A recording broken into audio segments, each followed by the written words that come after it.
December মাসের এক দুপুর গীতিকার পুলক বন্দ্যোপাধ্যায় যাচ্ছেন হেমন্ত মুখার্জি বাড়ির গলির কাছ দিয়ে। তো ভাবলেন যে এত কাজ দিয়ে যাচ্ছি, হেমন্তদার সঙ্গে একবার দেখা করে যাই। যেমন ভাবা তেমনি কাজ।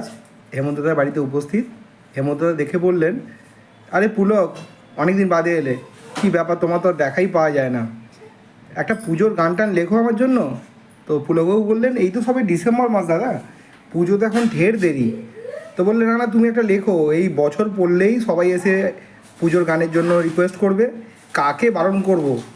তার চেয়ে একটা গান করা থাকলে অন্তত সত্যি কথাটা বলতে পারবো যে একটা গান আমার হয়ে গেছে পুজোর, আর গান করবো না।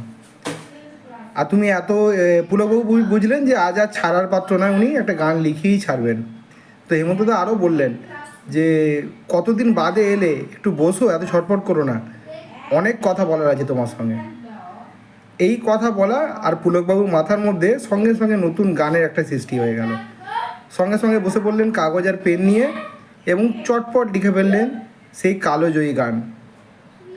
কতদিন পরে এলে, একটু বসো, তোমায় অনেক কথা বলার ছিল, যদি শোনো, কতদিন পরে এলে। হ্যাঁ, সত্যি পরের বছর পুজোর সংখ্যায় সেই গান বেরোলো এবং অসম্ভব জনপ্রিয় হলো। যেরকম জনপ্রিয় হয়েছে ওনাদের জুটির প্রত্যেকটা গান। তো আবার কাল ফিরে আসছি বন্ধুরা নতুন একটা গানের গল্প নিয়ে।